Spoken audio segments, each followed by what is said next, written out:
Welcome to yet another edition of the Stats and Stacks podcast. Where today we're going over UFC Vegas 71 Pavlovich versus Blaydes. First things first, make sure you hit that subscribe button, give a follow over on Twitter, over on Instagram, over on YouTube, TikTok, wherever there's social media. There is a Stats and Stacks podcast, and the streak is over, baby. We had our first lock miss in about 3 or 4 months here. I said I'll never forget the name Daun Jung. I'll also never forget the name Dustin Jacoby, who honestly, ironically, they fought. So maybe I just need to stay away from light heavyweight. I just happened to miss the same weight class that I kept going back and forth. Do I want to lock Dustin Jacoby or do I want to lock Max Holloway?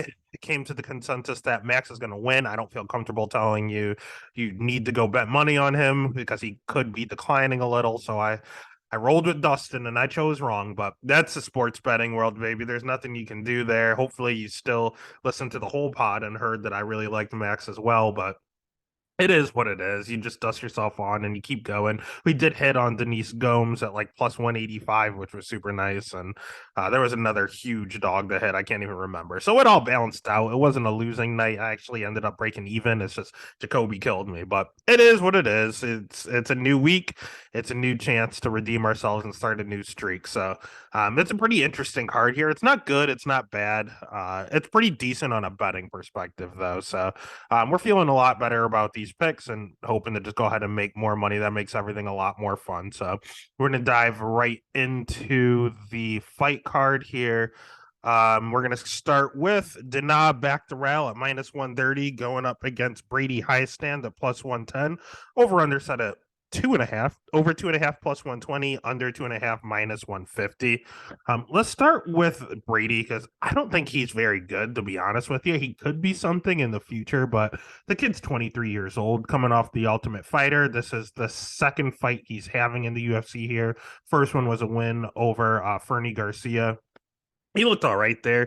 He did exactly what we expected him to do. He has really good wrestling. He has really good jiu-jitsu, but he's extremely hittable on the feet. He's very low volume. He can't strike. And he gasses a little bit, so it's a little concerning, to be honest with you. He's just a grappler. That's all he is. He can't strike. He'll throw a head kick out there to try to get some respect, but he has no intention of actually putting you to sleep with it. It's just to distract you so that he can get a hold of you, take you down to the mat, and either submit you or hold you down there for dear life. On the flip side, Denab Bakderel is the complete opposite. He's predominantly a striker. It's very, very good striking, very high volume, hits like an absolute truck. Takedown defense is okay. It's not good. It's not bad. It's just a matter of is he going to be able to keep the fight standing upright? It's a sheer wrestler versus grappler, and I usually lean with the grapplers in those instances. But we also have Brady being 23 years old. He's just a kid. So I don't know, man. This fight is one of the ones, although I said I feel good about a lot of the betting spots, this isn't one. Like I kind of feel like I have to say dog or pass, but Dana's seen a lot more in the octagon. I feel like he's gonna get the win for whatever reason. It totally contradicts what I want to do. And his law, he did face a wrestler once. He's only fought one wrestler in his entire career in the UFC. Kung Ho Kang will try to mix in grappling occasionally. But Alatang Ali wrestles a ton. And he lost that fight. So it should lean Brady. The pick is going to be Dana. And you know what? I'll just go with the pattern here. I'll go ahead and I'll pick Brady for the upset, but I'm staying away from it. It's just a sheer dog or pass. Can't trust either one. Next fight of the night, talking about untrustworthy people, we have Priscilla Cachoeira, or as I say, a dog or pass podcast. Good old Cab, catch a beating, baby, at plus 160 because she's always the dog, going up against Karine Silva at minus 190. Over under set at 2.5. Over 2.5 is plus 120. Under 2.5 minus 150. I'll be frank with you. We're going to start with Silva because she's one of these girls coming off the contender series that I said I cannot wait to fade. I think she sucks. I don't think she's very good. Don't get me wrong. She has slick jujitsu. Most of her wins are by submission. Her wrestling is not good though. That's the problem. How is she getting there? Usually girls are taking her down or she's rocking them and then submitting them, or she's getting rocked and then they jump on top and then she submits them. Her wrestling isn't good. And I don't trust submission specialists that can't wrestle and get it down to the ground. I mean, don't get me wrong. Look at the girl. She can hit hard. Her striking's not good. It's not very technical, but she hits extremely hard. So, I mean, she can knock anyone out at any point, too. I mean, she has a few knockout wins on her record, but most of her wins, triangle choke, arm bar, guillotine, like there's heel hook, there's any type of submission you can think of, she will get. And then again, she has a few punches and head kick knockouts because she hits like an absolute truck. She's going to have a 2.5 inch reach advantage here, which is nice, but she's very hittable herself on the feet. And she backs up a ton, man. You can pressure this girl and get her to back up. I love that she trains with Tyla Santos. That's a pretty good look going for someone against Ketchup beating, but we know Tyla's coming off an injury. That's why she had to pull out the Blanchfield fight. So I don't know if she was able to help her train. I'm sure she could definitely mimic Ketchup beating, but not if she's hurt. So oh, and all, she's predominantly a grappler as well. It's just the same thing. It's another striker versus grappler. And I think one of these first two, the striker is going to win. I just can't decide which one because I don't really want to put any money on Cab. I mean, Ketchup beating is not, she has a ton of power. That's it. She calls herself the zombie girl because that's how she fights. She literally just marches forward, lets you punch her in the face as long as she can get a hit on you eventually. Like she is extremely hittable. She's a literal human punching bag out there. She's 34 years old. She's not getting any younger. She struggles to make weight all the time. Her jujitsu is atrocious, and her wrestling is at like 60% takedown defense. Like there's nothing good about Priscilla Cachoeira outside the fact that she hits extremely hard and she's pretty damn durable. Like they call her the zombie girl because you hit her a lot. Like that's not a good nickname. That's not a good moniker to have, but she sure does live up to it. She lets you punch the shit out of her so that she can catch you once. And when she does, she can put you out. She hits hard. So my thing with her is that whole zombie approach where she likes to march forward. So Karina Silva is going to get a chance to put her out. She's going to get a chance to put her lights out, but she has a tendency to back up, and Priscilla is going to keep going forward. So one of two things going to happen. One of three things going to happen. Priscilla's going to march forward and eventually catch Silva, or she's going to march forward and Silva's going to put her lights out, or she's going to march forward and Silva's going to rock and sub her, or she's going to for the first time get a takedown. And if this thing hits the mat, Silva taps her out in like 10 seconds. It's not going to take long. So at the end of the day, all three results are finishes. So that's the way I'm leaning here on a women's MMA fight. And the crazy thing is the under 2.5 is minus 150. That's not normal for WMMA. And that's because Vegas knows this thing shouldn't go long. So the pick is going to be Silva because she has two ways to win opposed to Ketchup beating that can only have one. But I'm gonna bet the under 2.5 here. I part of me wants to bet Priscilla at plus 160, but I can't, man. Her jujitsu's so bad. I'm just gonna go ahead and it's not chalk, it's only minus 150. We're just gonna go ahead and take the favorite here. Not the favorite fighter, but the favorite finish and take the under 2.5. Next fight of the night is someone that I have my eye on as potentially being the real deal from the Contender Series, going against someone that I already dubbed as one of the worst fighters in the UFC. We have Francis Marshall at minus 215 going up against William Gomi at plus 185. Over under set at 2.5. Over 2.5 is minus 150, under 2.5 at plus 120. Let's start with Francis Fire Marshall. He's good, man. He's another one of these young kids like Brady. He's 20. Oh, he's 24 now. My apologies. Must have had a birthday. So he's 24 years old. He has good wrestling. He mixes it in a ton. He has great cardio, and we saw in his Contender Series fight, he fights for days. He loves to pressure forward. His striking's good with this high volume. Like he does everything right. I don't really have a lot of negatives to say about him. We don't see a lot of his jujitsu or ground game, but I mean, he's knocking people out, so he doesn't really have to. He has a lot of rear naked choke wins on his record, though, so obviously it's fine. He's one of these kids that trained MMA. He wasn't a lifelong wrestler and then joined MMA. He wasn't a lifelong kickboxer and then joined MMA and learned the other crafts. Like he trained MMA his whole life. He mixed the arts to start, and you can see it. He blends everything extremely well. I think the kid is the real deal. He has power. He obviously has submissions. He has the wrestling. He has the cardio. He has the chin. Because Rojo caught him with some shots. Like he literally has it all, except for experience. He's 24 years old. He's only 7-0. He could run into a vet and kind of choke. The problem is he can't get taught a vet lesson by someone who's only 1 year older than him. William Gomi is 25 years old. To be quite frank with you, he's not UFC caliber. He is on the UFC roster because UFC had a fight night in France. And there's only so many fighters from the country of France. So they had to just grab anybody they could, honestly, to fill out the card and make the crowd into it because everyone's going to want to root for their hometown guy. So they went ahead and they grabbed William. Well, this fight's in Vegas, William. It's not in France. You're not going to have a crowd behind you because honestly, you're not going to have a crowd at all. Don't get me wrong. The guy's very fast, twitchy, and very explosive. He tries to mix in wrestling. He initially was a striker. He got hit a few times, said, I do not like getting hit, and then decided to start grappling for whatever reason.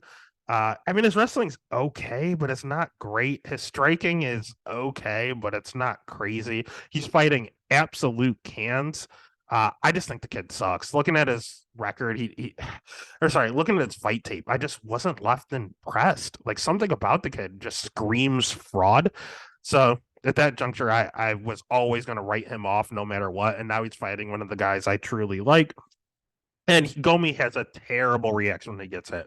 Whenever he gets hit, he flinches and backs up and looks petrified. He does not like getting hit. And all Francis does is march forward and punch you in the face. He will take you down occasionally, throw some elbows, maybe try to choke you out, but he has pretty decent wrestling. So if Gomi tries to just out grapple him, I think he might get out grappled. So I don't know what Gomi's going to do to win this fight. Minus 215 is pretty decent odds for what I think should be a murder. So the pick is going to be Marshall. The bet is going to be Marshall, and I like it quite a bit, to be quite frank with you. All right, next fight of the night. Talking about people I think are absolute cheeks. Muhammad Usman minus 105 going up against Junior Tafa minus 115. Over under set at 1.5. Over 1.5 minus 120. Under 1.5 minus 110. Battle of the brothers, baby. We got Muhammad Usman, who's absolute trash. I mean, on the regional scene, he has a pretty solid blast double. Not a lot of top control, and he's fighting a ton of bums. He's at a good camp at Fortis MMA and obviously training with his brother. But at the end of the day, I mean, the records of the guys he's fighting, they're all handpicked fighters. I mean, 5-3, 2-6. This Alexis Garcia guy, it shows a 5-1 record, but he's absolutely trash. 6-6, 4-2. I mean, he has losses. He got the shit kicked out of him by Dontel Mays. That's not a good look. Brandon Sales is absolutely terrible, and he ran through him. Like, there's not a lot of good with Usman. I mean, you look at him and you think he's jacked, but he actually doesn't hit that hard. He has a few knockouts on his record, but I mean, Zach Puaga in the Ultimate Fighter finale, Zach is a light heavyweight who honestly should probably be making middleweight. He's a light heavyweight, man. He knocked out a light heavyweight. I'm not impressed. Like that's his most impactful win. A lot of these other KOs are against scrubs, or it was ground and pound against a scrub. Like I genuinely don't know what he's good at. He's pretty low volume. That's about it. I mean, he has a blast double that he no longer uses, and he just kind of stands there and trades with you. He lets you hit you, he lets you hit you, he lets you hit you, and then he'll unleash a 1-2 and then sit there and stare at you a lot longer. Like, I can't stand Muhammad Usman. I think he's pretty bad. His cardio is okay for heavyweight, but it's nothing to write home about. On the flip side, we have another brother. We have Justin Tafa in the UFC, and now his little brother Junior Tafa is in the UFC. He's also inexperienced and not that good, to be honest with you. He's only 4-0. I don't know, man. He's making his UFC debut. He's 26 years old.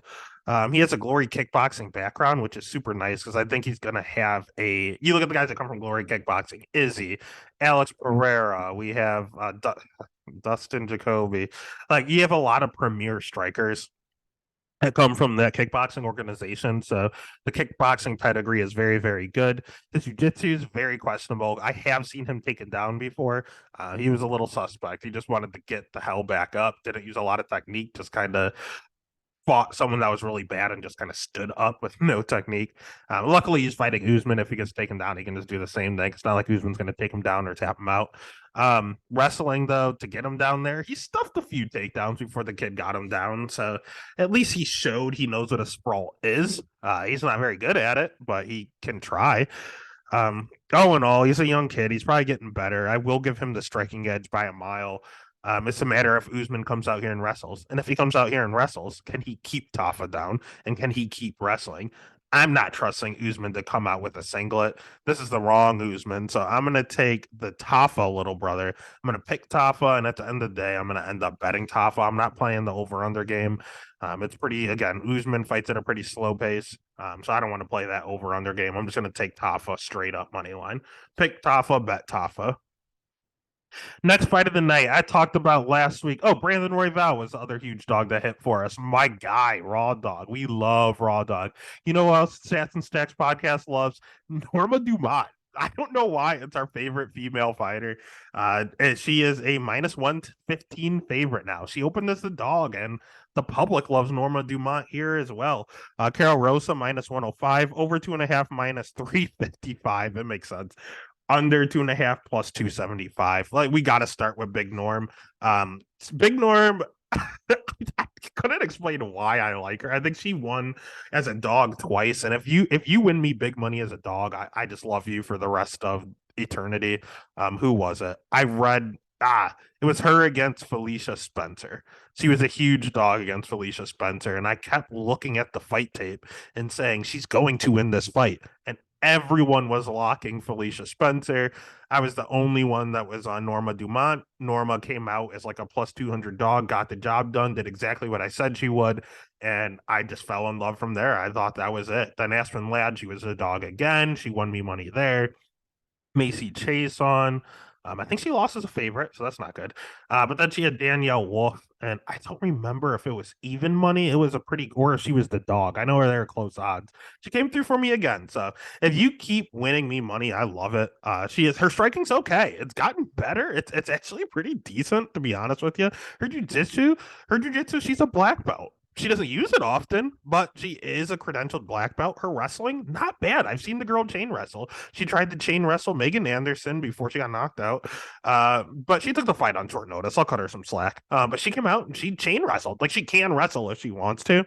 The only thing is, although she's a good jiu-jitsu practitioner, a good striker, a good wrestler, she has some of the worst fight IQ I've ever seen in MMA, and that's concerning. She wants to box the kickboxer. She wants to grapple the grappler. She wants to wrestle the wrestler. Like, she's Macy Chase on did not want to strike with her, yet she continued to open up and throw a million combos and get taken down with the same takedown over and over and over. Danielle Wolf, yes, she got the win and she rocked her a million times. So one, she didn't get the finish when she could have. And two, she just kept boxing the kickbox credentialed boxer. Like, what are we doing? Why don't you take down the girl? Because you can wrestle and just tap her out easily. She wanted to brawl with her, is what it is. Felicia Spencer, she did everything right. Ashley Evans Smith, she was fine. And then Megan Anderson, she missed weight. So she also missed weight in the Macy fight. She's missed weight quite often. She can't make 135. She just can't. She's too thick at the bottom. She can't. She's got a badonkadonk, and she literally can't make 135.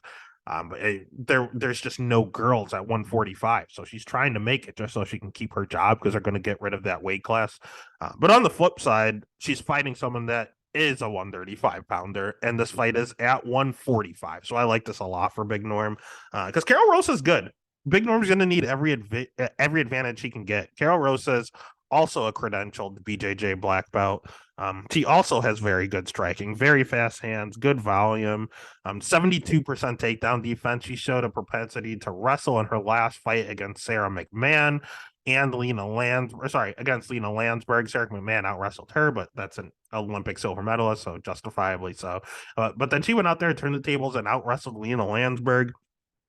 She was somehow losing some of the striking exchanges, or at least they were 50-50. And then she actually showed ring IQ and started taking her down instead. So, yeah, she's definitely the smarter fighter of the two. She also loves to pressure forward with a ton of volume, but Norm likes to counter. So, like, this is going to be a pretty interesting fight here. I think on the feet, Norm definitely has the power advantage. The volume advantage probably goes to Rosa. The wrestling is probably a wash. The jiu-jitsu is probably a wash. So we're looking at power versus volume here. I think that's tough. the last few fights they've been going with power over volume. That's just the way it's been judged, and it's been judged that way consistently. Damage, damage, damage. And honestly, Norma hits a hell of a lot harder than Carol. So I try my hardest not to be biased, but I bet Big Norm is a dog. And Norma Dumont as a dog was stupid. I loved it. I bet her at plus 115. Now she's minus 115. But I guess that's still decent value. I'm going to go ahead and pick Norma Dumont. I'm going to bet Norma Dumont, but I wouldn't advise you to do the same. The over is pretty safe, to be quite frank with you, but it's juiced to the tit. So, I mean, if you want to eat the chalk at minus 355, you can for the over 2.5. But otherwise, if you want a little more bang for your buck, I would just go with Norma Dumont. All right. Next fight of the night, there's absolutely no bang for your buck. We got Montel Jackson as a minus 600 favorite going up against the ageless Ronnie Yaya at plus 450. Over 2.5 plus 120, under 2.5 minus 150. Let's start with Ronnie Yaya because I mean this is a guy I remember watching in WEC. World class jiu-jitsu practitioner, very very good on the ground. Wrestling is okay. Striking terrible. His chin, not the greatest. He gets rocked a lot and he's been knocked out twice. He's 38 years old. He hasn't fought in 2 years. He's very low volume. He's extremely hittable. There's not a lot of positives about the kid outside that he has great jujitsu. He's literally a bantamweight Damian Maya to the fullest. Think of Damian Maya at the end of his career. That's exactly what Yaya is. On the flip side, we have Montel Jackson. He's good. I think he's starting to get a little overhyped. I think he's very good. He just needs there's something about him where he just leaves a little on the table. His fight IQ is okay, but I think that's it. I think he just needs a little better fight IQ because I mean physically he's tall and lanky with a ton of power. He is the perfect MMA build. His jiu-jitsu is okay. It can get a little overrated, but it's not terrible. It's decent. He knows what he's doing on the ground. The striking's good and he hits extremely hard. His wrestling, he's not showing the best takedown defense, but that's because Brett Johns took him down like 8 times. Brett Johns is one hell of a wrestler, so there's nothing you can do there. A win over Julio Arce ages very well. A win over JP Blaydes. I mean, he's not too good. Jesse Strader was short notice, and he's not very good. Again, he lost to Brett Johns. Brett Johns is an absolute animal. That was just a vet lesson. Felipe Colores is all right. Brian Kelleher is all right. Like he's beating a lot of okay guys, and the other guy that beat him was Ricky Simone, and Ricky Simone beat him by taking him down. And Ricky Simone's about to fight for like a title soon if he wins his next fight. So Ricky Simone is real. So he lost to Brett Johnson and Ricky Simone, who are probably top 10 in the world in the weight class. So I mean, then he has fought really nobodies and he's starched all of them. So how good is Montel Jackson truly? Not 100% sure, to be quite frank with you, but he's fighting a 38-year-old Ronnie Yaya when Montel should be able to stuff the takedowns. And if this thing is on the feet, oh my God, Montel's going to kill him. So I don't hate the the under at 2.5. If Yaya takes him down, he can tap him out easily. If Yaya can't take him down, he's going to get knocked out. So minus 150 for the under 2.5 is a gift. So the pick is going to be in Montel. I can't bet Montel at minus 600, but I damn sure I'm going to bet that under 2.5 at minus 150. All right. Next fight of the night, it's an interesting one. It's the battle of two people. Who are you going to who's showing up on fight night? Is it going to be Rick Glenn or Ricky Glenn? Rick Glenn is minus 170. Christos Giagos is plus 145. Over under set at 2.5. Over 2.5 is minus 175. Under 2.5 at plus 140. Bro, Rick and Ricky Glenn, two different animals. Ricky Glenn goes out there and he absolutely beats the shit out of Gavin Tucker, who's pretty good, to be honest with you. He goes out there and he starches Joaquim Silva in 30 seconds. He goes out there and he beats Philippe Nova, goes to a draw with Grant Dawson, but he looked pretty decent in that last round. Ricky Glenn's an animal. Rick Glenn will go out there and lose to Kevin Aguilar and to Miles Jury. Like, you never know what version of Rick Glenn you're going to get because he takes all this fucking time off. I mean, look at his fights. He fights once a year since 2016. 2016, one fight. 2017, two fights. Oh, three fights. Sorry. 2018, three fights. Correction. he was fighting like an animal until recently, 2020 from 2018 to 2021. He did not fight at all. Then he fought twice in 2021 and nothing in 2022. He's all over the place. He either fights 3 times or no times. I don't know what Ricky Glenn is doing. I know he owns his own business. I don't know if it has anything to do with the amount of times he's fighting. Not the slightest clue, but he's just not the most active guy in the world. He has pretty good striking. His wrestling's okay. It shows 68% takedown defense, but a lot of that was in the Grant Dawson fight. He showed good cardio in that fight, though. That he, even though he kept getting taken down and wrestling the entire time, he kept getting back up when he could, and then he kept struggling. And in the last round, even though he was down 2 rounds, he went out there and 10-8'd him in the last round. So showed a lot of effort there. His jiu-jitsu's okay. Again, Grant couldn't tap him out, and Grant's very, very good on the ground. So jiu-jitsu checks out, striking checks out, cardio checks out, wrestling is eh. He just doesn't fight enough, man. It takes him a while. He's a slow starter because he's never in the octagon. On the flip side, we have Christos Giagos, who I don't really know what to do with him either. I don't know if he's good or not. Just like with Montel Jackson, where he loses to the good guys and beats the scrubs, we're looking at the same thing here. Christos Giagos has losses to Moises, to Armin Sarukian, to Jakar Close, Charles Oliveira. All of those guys are champs or future champs outside of Jakar Close. And Thiago Moises. All those guys have been ranked in the top 15 at one point. Okay. His wins over Sean Soriano is cut. Carlton Minus is cut. Damir Hazovic is cut. Mitsu Hirota is cut. So he hasn't beat anyone that's still in the UFC, and everyone that he fought that is still in the UFC is like champ or about to fight for a title. So is Christos good or not? I really don't know. I know he's at Kill Cliff FC. That's a good camp. I know he has good wrestling. I know he has good jiu-jitsu. His striking's a work in progress. His cardio's trash. His volume is trash. He's hittable when he's on the feet. And he does have a tendency to gas out a little bit. Don't get me, he pushes forward and he pushes the pace, but he just can't sustain the pace. So I don't know. This is a tricky one. I feel like this is going to be the Grant Dawson fight all over again. I think Christos is going to go out there and win the first round for sure. And then the second round, if you see him start to tire at all, I would live bet Ricky Glenn. Because Ricky Glenn has cardio for days. He'll keep going. If Christos goes out there and wins the first round like he should, and he shows any sort of heavy breathing or anything, I am live betting Ricky. That's the only way to play this. So the pick is gonna be Ricky. The bet is gonna be, if you want to trust Christos, you can go dog or pass, or I would just live bet Ricky after he loses round 1 because he's a slow starter. All right. Next fight of the night. We're looking at another bias pick, man. I love Jeremiah Wells at -105, going up against Semi the Jedi, Matt Semmelsberger at -115. Over under set at 1.5. Over 1.5 is -160. Under 1.5 at +130. Let's start with Jeremiah Wells because he's the man. He has good striking, hits like an absolute truck, ton of power, great jujitsu. That's the best part of his game.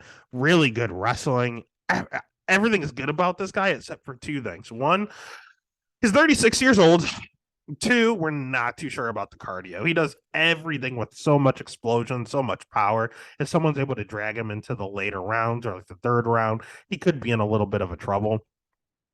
Good news for him is that he usually doesn't see that. I mean, he has a few decision wins on his record. He has 2 here, but he also has 2 losses in his career, and both of them are by decision, and he got tired in both. So as long as he can just continually go, he is fine. He's definitely going to have a huge ground game advantage here, and that's the biggest thing. We saw AJ Fletcher almost finish Matthew Semmelsberger. Jeremiah Wells is AJ Fletcher on crack. Like, if you saw a more jacked, longer armed black version of AJ Fletcher, it's Jeremiah Wells. And Matt fought AJ on short notice, and AJ gave him everything Matt could handle. Matt, on the flip side, I mean, he has good striking and power himself, but he's a little hittable on the feet. And when you take him down, he does have a tendency to get stuck on his back a little bit. He has 61% takedown defense, and that's the thing that's making me lock Jeremiah Wells here. And the fact that he has poor jiu-jitsu. He's really close to getting caught in a lot of submissions and a lot of his fights. So at the end of the day, I mean, and he has been tapped out in the past. He has good cardio, which is nice. It's just a matter of, is he going to be able to sustain the power of Jeremiah Wells? If he does, is he going to be able to stop the takedown? If he can't, is he going to be able to stop the ground game? Wells just can win in so many different ways. Semelsberger is going to would have to win by decision. That's about it. So, give me the guy that is the better version of someone Matt struggled with. Give me Jeremiah Wells at -105. And I think it actually moved to 110, -110 to straight pick 'em. Either way, I'm taking Wells. So the pick is Wells and the bet is Wells. Great value there. Next fight of the night, we are looking at Yasmin Lucindo -305 going up against Brogan Walker +255. Over under set at 2.5. Over 2.5 is -250. Under 2.5 +200. This is just the all young kid card apparently, because Yasmin Lucindo's even younger than Francis Marshall, William Gomi, Brady Heiston. She's even younger. She's 21 years old. We saw her in her debut going up against Yasmin Jiraguay. That fight was phenomenal.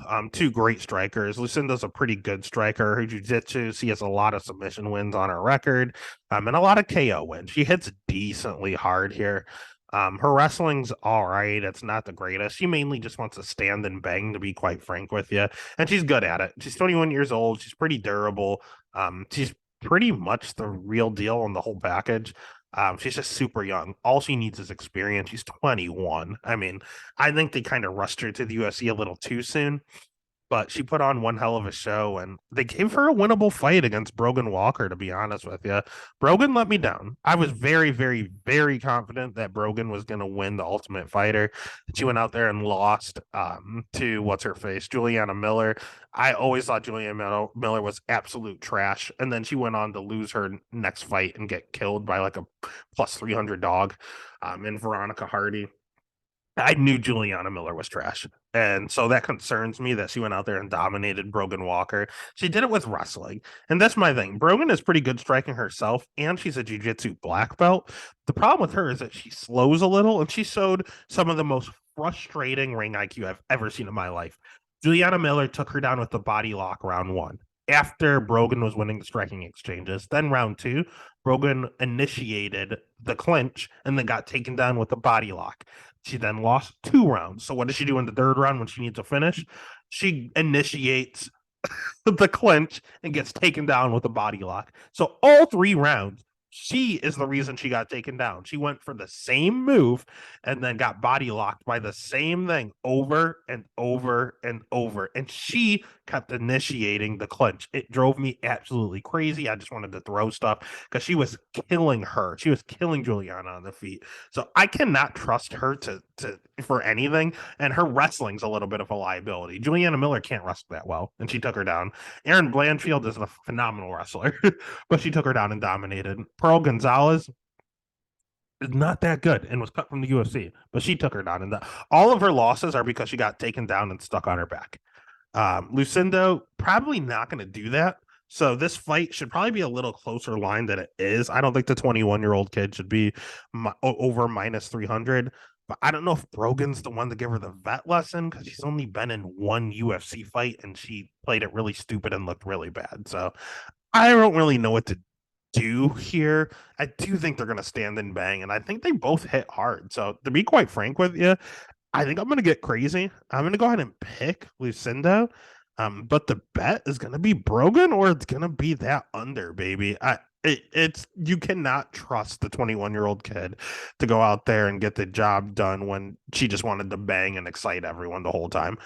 Brogan, I've seen her look good. I've seen her look bad, but both of them hit hard. So I'm kind of flirting with this under at +200, to be quite frank with you, but it's dog or pass or the under in regards to a bet. Try to make money. All right, next fight of the night. We're not going under here. We got 2 decisionators and Bobby Green at -250 going up against Jared Gordon at +210. Over under set at 2.5. over 2.5 minus 255, under 2.5 plus 205. So that shows that they don't usually go to decision. A lot of that is because of Bobby Green. Bobby Green's phenomenal. Bobby Green's a really, really good striker. He has really high volume. He's rocking a 72% takedown defense. Not too good, not too bad. He's 36 years old, not a fan of that, but he does have okay jujitsu and he does have a 3.5 inch reach advantage, which is super, super nice here. He's usually known for being extremely durable, even though he's coming off a knockout his last fight. He was beating the shit out of Drew Dober. And then he got caught. And when he got caught, he went out, and that was it. We're not used to seeing him getting knocked out. I know Dustin Poirier knocked him out in the past, but outside of that, I don't know if he's ever been knocked out. So no, that's it. So I don't know, man. He's a really, really slick fighter. He fights with his hands down all the time, which will drive you crazy, but no one can hit him. I've never seen anyone roll with punches like him. It's insane. I get kind of Chris Curtis-esque, but I don't know, man. I just like Bobby Green a lot, and he's just a true OG of the sport. On the flip side, we have Jared Gordon, the man who should have beat Paddy Pimblett. All in all, his striking's pretty good. His pretty high volume. He's a little bit of a generalist, to be quite frank with you. He's really a 145 pounder. He should not be at 155, but he always struggles to make 145. And I think part of that is his cardio. Sometimes it looks good, sometimes it looks bad. You never know if he's going to be in great shape or be gasping for air after the first. I've seen it both ways. And I think part of that is just the weight cut. So he said, screw it, I'm just going up to 155, where I do think he's undersized, but I mean, it is what it is. He's a little chinny. He's been rocked a lot. He's been knocked out a lot. But he's a Brazilian Jiu-Jitsu black or brown belt. His wrestling, he'll mix it in. He's pretty good everywhere. I just think Bobby Green's takedown defense isn't bad. And even if he does get taken down, he generally pops right back up. And Bobby's gonna have more volume. Don't get me wrong. Bobby always loses split decisions. Like that's what he does. He goes to split no matter what. If he fights Islam, if he or not Islam, if he fights Drew Dober, he's gonna go out there and look phenomenal. If he goes out there and he fights the worst fighter in the division, he's gonna look terrible. Like he fights to his opponent's level, no matter who he's fighting. Jared Gordon's a middle of the pack guy, so I don't know how Bobby Green's gonna look, but I can't bet against someone like Jared Gordon. So the pick is gonna be Bobby Green. The bet is gonna be Bobby Green, and it's Bobby Green by decision every day, all day. Next fight of the night's a weird one. We have Bruno Silva at plus 150 going up against Brad Tavares at minus 175. Over under set at 2.5. Over 2.5 minus 105. Under 2.5 minus 125. Let's start with Bruno Silva, because I've seen a million different versions of Bruno Silva. I've seen the one that keeps getting taken down and dominated on the Russian regional scene. Then he decided he was sick of doing that, and he actually got a Brazilian Jiu-Jitsu black belt, worked on his Jiu-Jitsu tirelessly. Now he's a black belt. His striking was always good, and he always hit like an absolute truck, so he has an absolute ton of power. My problem with him is he looked phenomenal against Wellington Turman. He looked great against Andrew Sanchez is exactly what we expected for him to get out grappled and then eventually get the knockout. But his cardio looked really good in the Andrew Sanchez fight. Then he fought Jordan Wright and he got rocked, but then he went out and finished Jordan Wright. So everything was going according to plan. Then he fought Alex Pereira, and he went the distance and his cardio checked out. He was a little tired, but he wasn't gassed at all. Then he fought Gerald Meerschaert and was totally gassed out. So we've seen him grapple the entire time with Wellington Turman. It was only one round, but he wasn't even breathing heavy. Andrew Sanchez, he won because he outlasted him. Jordan Wright, he went out there and just starched him real quickly. Alex Pereira, it was a close fight against the former champ in a predominantly striking affair, and he tried to wrestle a lot, but he did start to slow a little. And then Meerschaert, he gassed. So we're seeing his cardio decline each and every fight, which is a little concerning when he's fighting someone like Brad Tavares, because Brad Tavares doesn't hit particularly hard. He has very good striking, but he kind of just wants to depend on his cardio. His cardio is very good. He has good takedown defense. It's something that was always okay, and then out of nowhere, we saw it in that ACJ fight. He could not get taken down. We saw him in the Omari Amari Asmanov fight, he could not get taken down. Driscus Duplessis, he'll try to shoot takedowns, could not take him down. Like all of a sudden, Tavares' takedown defense went from pretty decent to unstoppable. But at the end of the day, he's a striker. He just doesn't hit very hard. His schedule is ridiculous. You have to beat Brad Tavares in order to become champion. Izzy fought him. Edmund Shabazian was supposed to be the next big thing. He fought him. Let's see, Jocko fought him. Robert Whitaker fought him. Yoel Romero fought him. If you're gonna fight for a title, it's like a requirement that you literally beat Brad Tavares first, and that's no easy feat. So he has a really, really tough and good schedule in the UFC. He's a good fighter. He's just 35. He's been knocked out before. He's usually known for that Hawaiian durability, but I mean, Father Time is undefeated, and he's fighting Bruno Silva, who's a power puncher. I like Brad, but he doesn't really wrestle, so this is going to be a predominantly striking affair, and that might help Bruno not gas as much. So the pick is going to be Bruno. He just is a little better striker, and he hits harder. And damage is the name of the game right now. So the pick is going to be Bruno. The bet's going to be Bruno. Then that takes us to the main event. If for whatever reason you haven't already, make sure you hit that subscribe, give a follow over on Twitter, over on Instagram, over on TikTok, wherever there's social media, there is the Stats and Stacks podcast. Main event's going to be real easy. We have Sergey Pavlovich at plus 145 going up against Curtis Blaydes minus 170. Over 1.5 plus 105, under 1.5 minus 135. To be quite frank with you, this line is disrespectful.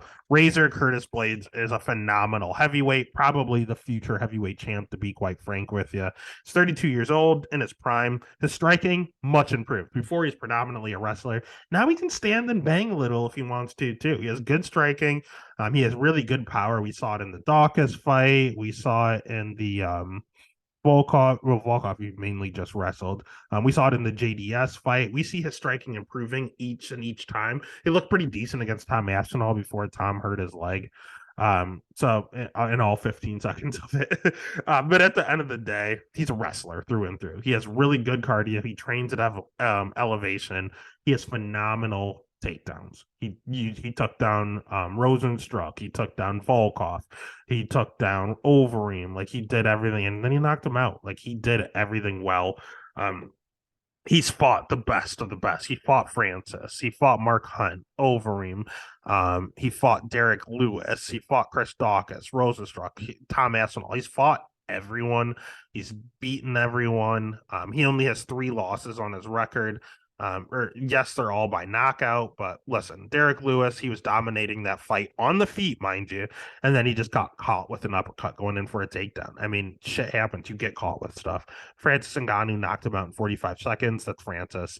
And then the other loss was to Francis Ngannou, and it was an eye injury. He didn't get knocked out.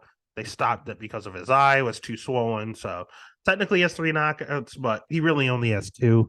And they were to a 2-time title challenger and Francis Ngannou, the former champ, and who are worldwide the 2 hardest hitters in heavyweight history. So is he chinny? Maybe, because Rosenstruck rocked him too, even though he won the fight. But Rosenstruck also hits hard. So I don't know, man. I don't know if he's chinny or if he's just fighting literally the hardest hitters the UFC has ever seen. But that's no different than Sergey Pavlovich, who's probably up there with Rosenstruck. He might hit harder than Rosenstruck, to be honest with you. He's 30 years old, so he's entering his prime. Ton of power, really good striking. Cardio is very questionable. 66% takedown defense, not a good look because he has not fought any wrestlers. The only guy who has any semblance of wrestling that he fought is Alistair Overeem, and Overeem took him down and finished him. So not a very good wrestler by any means. And again, his cardio does seem to be a little questionable. So at the end of the day, you are looking just like we started the card with wrestler versus grapplers. We're ending the night with wrestlers and grapplers. Only difference is Curtis Blaydes can strike a little if he wants as well, and he has a major cardio advantage. So the pick is going to be Blaydes. The bet's going to be Blaydes. I almost locked them. I feel like this is the max fight all over again. Just believe in this main event. But I'm telling you right now, Curtis Blaydes, it's scary to step in front of Sergey. That's why I'm not going to lock him, because Sergey hits like an absolute truck. No one wants to step in front of him. But if they fought 10 times, I think Curtis Blaydes wins at least 8. So the pick is going to be Blaydes. The bet is going to be Blaydes. And that's UFC Vegas 71, baby. It's going to be a decent card. Not a lot of big names people know. A lot of decent fights. At the end of the day, it's a free card, and I will never complain about free UFC. It's the best sport in the world. You're listening to the best podcast in the world, and let's make a ton of money, baby. Let's get it.